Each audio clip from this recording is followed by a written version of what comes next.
Well, hello. It is Sarah Jane from Access Your True Nature, where I help kind people help themselves to be their own medicine so that they can help animals and nature to resolve from root cause trauma that may be keeping you stuck in a perpetual cycle of suffering. And I think these times are really calling us to serve in every way that we possibly can. We're all looking for a way to give, hey, puppies, a way to heal our own brokenness that's becoming so visible during this time of great illumination. And anyone, if you're here, you have an active heart that is feeling the pain of the earth. You are highly sensitive, intuitive beings.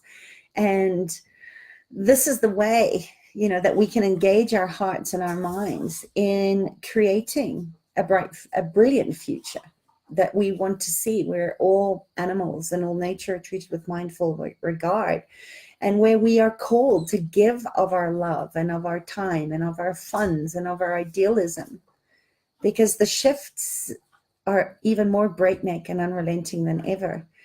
And in our beautiful concern, as these sort of dire issues mount, hi, Anchana, it's understandable that we might feel helpless or feel depressed on the particularly challenging days where we're really digging deep into our deep down for hope and faith and trust and grace and ways, new ways, right, to use our small but mighty lives to nourish and to heal and to lift up and transform those lower vibrational energies, where a lot of us are grieving right now at the state that the world is in.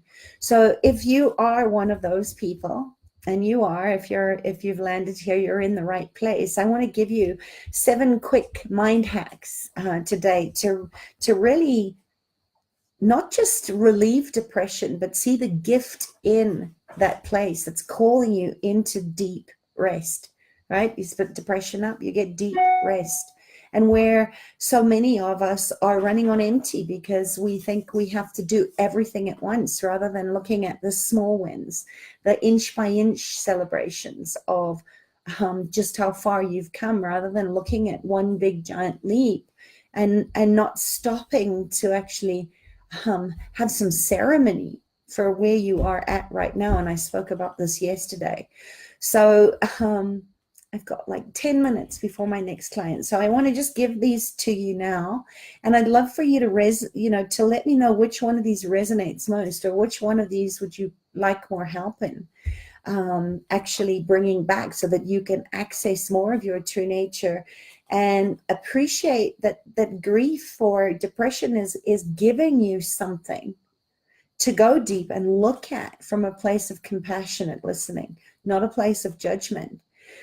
So 7 hacks to turn, depression into a space of deep rest and downloads and integration and synchronization, which is where we are in this month of October, is really looking at where do we need to focus our attention on to transform and lay a pathway, right? To step over the threshold and lay a pathway out for us to move into the next cycle, right? 2019, with an open heart and lion-hearted leadership, right? The courage to stand in your truth, the courage to actually say what needs to be said that nobody's speaking about, which is what I'm all about, full transparency of saying, I resisted doing this work with trauma and helping other people heal from anxiety and depression and some of the other symptoms of a fragmented soul, or loss of the soul through PTSD or chronic PTSD. I resisted it for a long time. I was happy just sort of playing on the surface, but the work was too important and too powerful, and it kept bringing me back, oftentimes with a big head thump, with big bouts of deep depression, where I was terrified that I would never find my way up to the light again. And this is like 3 decades of training and decades and lifetimes of experience that have brought me to this place now where I can really embrace and share the gifts of depression and anxiety and fear and nervous system regulation. So your first of the 7 is to be willing to acknowledge that you are the one that feels. You are the one that has the feelings. You are not your feelings. You are not your thoughts. You are the one that thinks the thoughts. That you are a soft-bodied animal that moves when you allow yourself and give yourself permission to follow your body's natural impulses, because your body mind has an innate intelligence built into your divine blueprint from the day that you chose to incarnate into this body, into the I am, Sarah Jane, the identification of who I am being in this bodysuit that I'm walking around in the world, so that people can find me and see me and receive my small but tiny offerings to affect greater change on the planet. And to look at that, that the shame and the guilt or any kind of lower vibrational frequencies didn't happen overnight. They came through years and years of practice and years of programming. So the first sort of kill away to remove the obstacles is to embrace your thoughts, feelings, and emotions as vehicles that are taking and moving you toward your own inner light, your own true nature. And being able to stay as the witness of that space of emotive, touching life, experiencing and appreciate every feeling that occurs in your felt sense or your sixth sense, your intuitive knowing, and realizing that you are the one that holds the power to change your thoughts, your feelings, and emotions. The second one, in moving through a place of depression, is to recognize that maybe your body is asking you to push pause on the world and take time to rest, to just step into that space of rest. And what I share in my trust process of being willing to hold that space for another being, to say, you can rest here. I will take responsibility for keeping you safe until you can create safety for yourself, which is the attachment work, right? That plays a big part in my work. And knowing that your body needs deep restorative sleep. We cannot function, let alone co-create or move through the world, if we are physically exhausted, when our nervous systems and our adrenal systems are burnt out from burning the candles at both ends. And I think this has been an important lesson for me, because a lot of my clients live in time zones that are from anything from 6 to 12 hours behind me, that my body had to learn how to flip the circadian rhythm to get as much restorative sleep in that early morning, because I work sometimes till 1 or 2 o'clock in the morning, being of service to my clients that are just waking up in the world. And that's pretty cool too, that technology allows us to do that. But to also understand the effect of sleep deprivation, of not giving ourselves time outs to just do nothing, to just be in the space of that. So the importance of sleep, and also knowing what type of brain you have. There's a wonderful book on chronotypes, and I can't remember what it's called right now, but it's a fantastic book that just gives you more information to learn how you tick, how your brain works. And that it's not necessarily that, the conclusionary reality of asking generative questions. You never get stuck in conclusions, but knowing we live in South Africa, where my body is often very much in that hypervigilant state of every little noise I see outside, every subtle movement that my cats or my dogs show me at 2 or 3 o'clock in the morning when I'm just falling asleep, have me question whether it's safe enough for me to go deep down into that deep restorative sleep where I check out, I hear nothing. And knowing that my brain is wired, I have a dolphin brain, so it's wired to have half my brain awake and working in the astral planes and doing a lot of channeling and healing work on my own body and on my clients' bodies and for the planet, and not resist that that's the way that my brain is wired, but to really appreciate that it knows how to get me to go down to a state of deep restorative sleep and not burn myself out. And I have learned the hard way of really burning out because can you see my puppy's tail wagging down here? Because I'm not allowing myself permission to rest. So noticing when you feel depressed or you feel low in energy, a good question to ask is, do I need to rest? Do I need a timeout? Do I need to take some time out in nature to just do nothing, or go for a massage and receive touch? Because that's another part, one of our mammalian needs, is that we need touch in order to heal. And there's a million examples of that out there, from, you know, children in orphanages that were not held when they were fed, but had their bottles propped up on a pillow and had no human touch. They died from the lack of connection, or they developed in autoimmune diseases from the lack of connection. We need touch. We all need to be touched. And if that means paying somebody to give you a massage or do some rolfing or some fascia release or some body work on you, give that to yourself. Give yourself permission to invest in your health, because without touch, we do die. You know, and this is part of what this book that I've been writing for the last couple of years, and is now in its 7th edit, is about, you know, the power of touch and the way that life touches us and the way that we touch with life is that interpersonal relationship of connection where all life needs in order to thrive, including us as part of nature.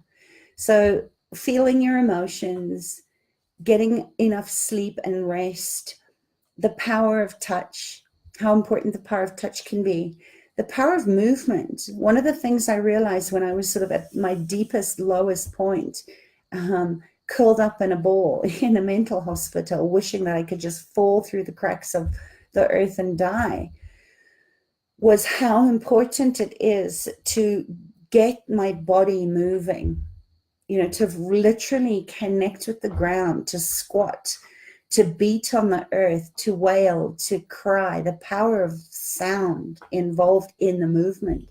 Things like Qigong or Tai Chi or Kundalini yoga, or just taking a walk in nature with your dogs and allowing yourself to move is so super important if you want to lift your emotions up. Because, you know, when you start pumping beautiful, clean, oxygenated blood through your bodies, you get an instant dopamine hit, you get a serotonin hit without eating the chocolate. But yeah, again, that sort of brings me to the importance of eating living, organic food, because our food has its own consciousness on it. And if you're a meat eater, if that animal that you are eating that's now on its plate, on your plate, that gave up its life so that you could sustain yours through the protein of its flesh, was killed in anything other than a very conscious, very ceremonial death, you're digesting the adrenaline and all the fear hormones and the consciousness of what was going through that animal's head at the time that it was slaughtered. And that affects you. The same goes for plants. If they have been grown with love, if they are being nurtured with appreciation, not toxic chemicals and earth that has been stripped of all its nutrients, that you're putting non-nutritional value foods into your body. If you're eating dead food, dead, deceased, and dying animals, decaying plants, that have been irradiated and not treated with the love and respect of the life that they give, it's going to affect your life force too. So I'm a huge advocate, being in an integrative functional medicine approach, that it's so vital that you are mindful of what you are putting into your body to sustain it, including the water that you're drinking. And it could be as simple as just taking 5 minutes or 2 minutes out of your life to thank the water, bless the water with love and gratitude. Bless the water for the life that it gives you. Bless the food, right? Saying grace is a ceremony that is so important and so missing in our fast-paced modern takeaway society, where we're not preparing foods in our own hands, in our own homes, with that reverence and honoring. So look at, what kind of food are you putting into your body, and how can you improve on that? And then I think the final one of these 7 steps to relieve depression is the power of breath.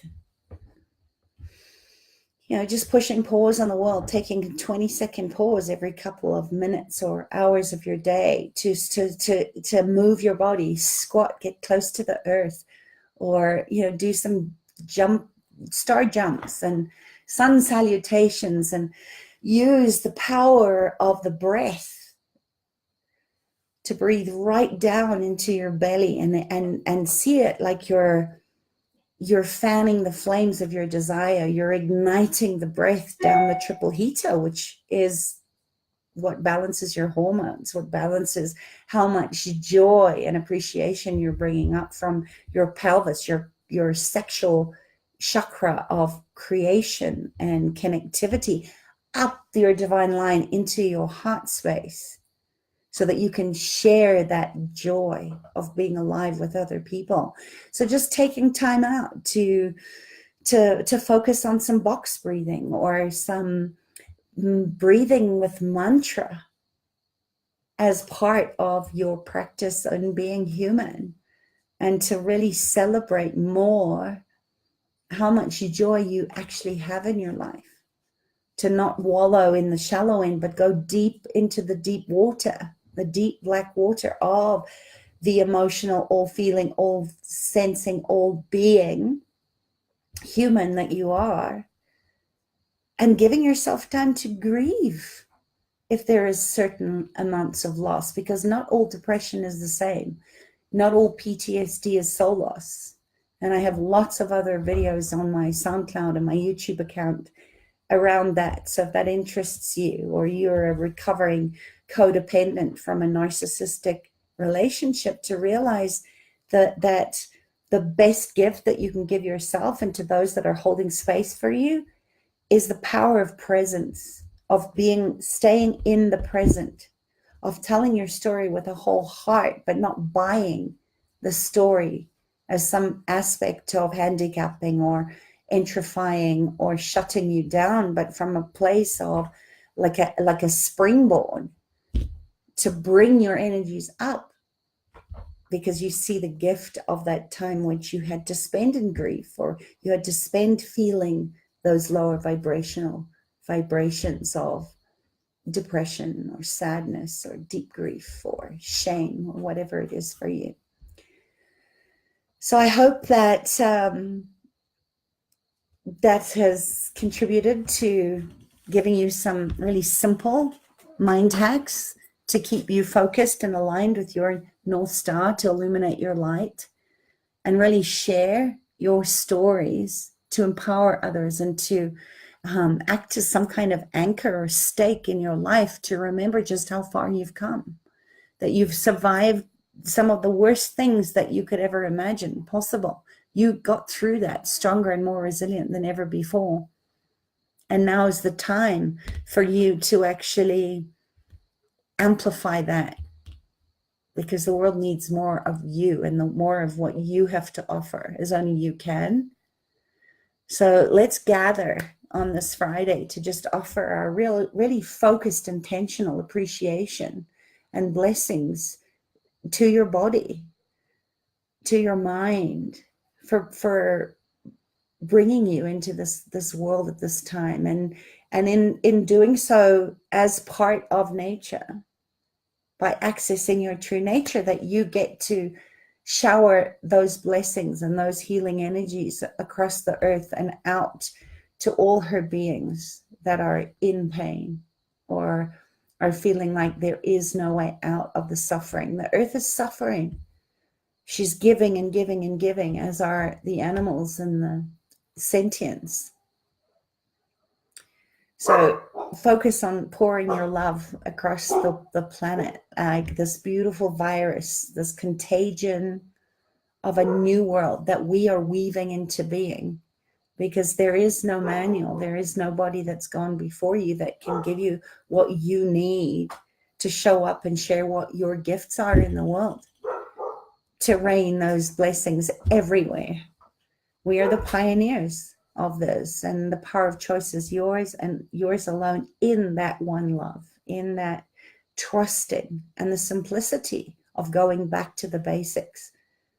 And those 7 things I shared today are that. So let me know which one resonates most for you, and maybe just pick one this weekend. Pick one of those and make a demand, a commitment to yourself, a permission slip to just work on that one thing from a place of joy and high vibrational frequencies, and let me know which one works for you. And if you know anybody that is maybe looking for this, that needs some inspiration, that is maybe not able to even celebrate that today they got out of bed, and that's a big deal, that you can hold space to honor that and reflect that back to them, so that tomorrow maybe they get out of bed a little bit earlier, or they manage to get out of bed and go and journal. But just to remember those 3 P's of patience, persistence, and above all, being present in the moment, to speak into being and dream into being what is being asked of us at this time. And I'll meet you there. Have a beautiful weekend. Bye.